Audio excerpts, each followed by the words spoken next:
What's up, guys? Coach Brian here with the weekly exercise review, and today we are looking at the deadlift. So we're going to jump right in with our proper starting position.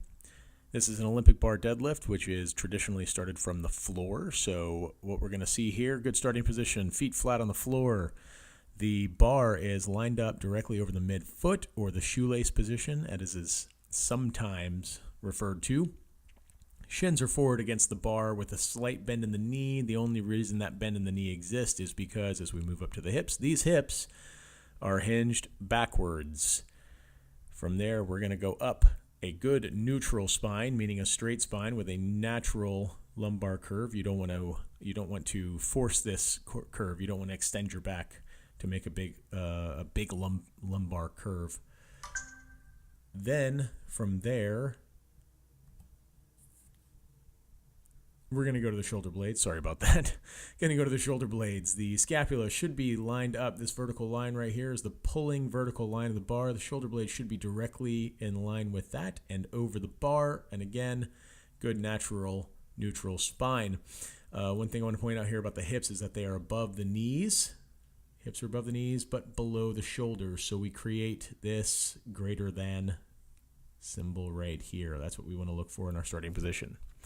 Okay, moving right along, we're going to look at the proper exercise. All right, first thing to notice, the vertical pulling line. The Olympic bar will move up and down that vertical pulling line. So starting just above the midfoot, you'll see the bar generally maintains contact with the body the entire way through, but what you're not trying to do is when he gets to this position right here on the quads, you don't want to rest the bar in your quads as you're going down. It should gently touch the body as you move the bar up and down. So this is a good deadlift right here. And again, big thing to notice is that neutral spine. It's nice and straight as he pulls the bar up, using his hips to extend and drive the bar up off the ground. These are our two phases of the lift. You have the starting phase, which is from the floor to the knees. This is primarily a quad-driven movement as we are trying to see. You see the knees are bent and then extending. That's going to be your quads doing that extension. Right. The second phase is going to be the finishing phase with the pull. It's commonly called the pull, but really it's actually hip extension. So he's not pulling with his back to raise that bar up. He is extending his hips. So he's driving his hips forward to pull that bar up the rest of the way. Feet remain flat on the ground through the whole range of motion. You want to kind of feel like the body weight is in your heels. Next, we have our neutral spine. So if you see, they've put a dowel along the back of the head, the thoracic spine, and the base of the spine right above the butt. This bar, the dowel, should remain in those 3 points of contact through the entire range of motion. If you lose any of those 3 points of contact, then chances are you are flexing at your thoracic spine or your mid-back, and that is a bad thing. We'll talk about that here when we get to common mistakes coming up right now. We're going to start with mistakes in the starting position.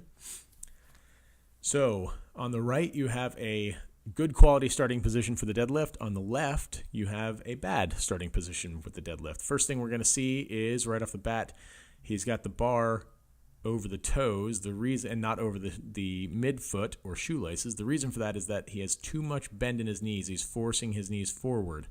So basically, this is more of a squat position. His hips are too low. They're almost in line with the knees, right? Which is causing his torso to come up that vertical line more, and it drops his shoulder blades down and back, which means his shoulder blades are no longer in line with that vertical pulling line and no longer over the bar. So guy on the right, slight knee bend because his hips are hinged backwards. Hips are up above the knees but below the shoulders, which means his shoulders are now in line with the Olympic bar and the vertical pull line, and he's got that good greater than symbol.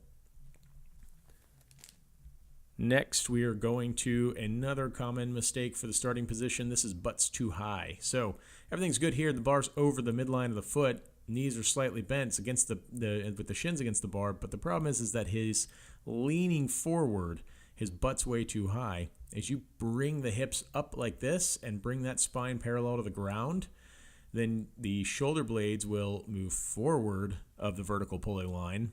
And now you've got a very bad position, because if you start this lift from this position, then you're basically pulling the bar with all of your back, because you have such a massive range of motion to be able to extend your hips forward. So that's why you got to pull those hips down have a slight upward angle in the torso, because otherwise you're going to be pulling with your back. And then lastly, we're going to see the number one common mistake that I see, which is flexion at the spine. So going through this range of motion, you see guy on the left, he's not maintaining a neutral spine. That's not straight. He's losing contact with that dowel, and he's basically setting himself up for some major injury, because he's essentially pulling the bar up with his back.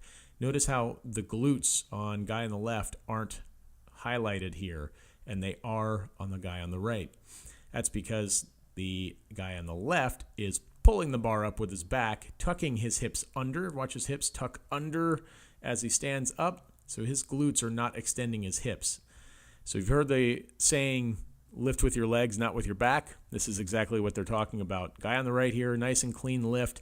He is not lifting with his back. He is lifting with his legs. His glutes are activated because he is extending his hips with his glutes and not pulling the bar with his back.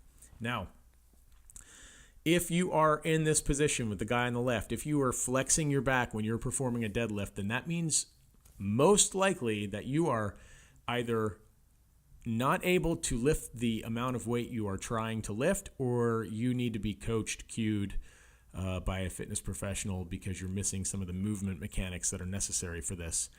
A lot of times this could be muscle dysfunction, but usually about 9 times out of 10, if I see somebody like the guy on the left, it's because they are trying to pull far too much weight than they are capable of handling.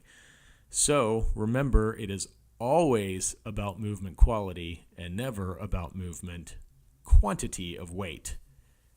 You're going to have a bad injury if you're this guy here on the left. You want to work out smarter, not harder.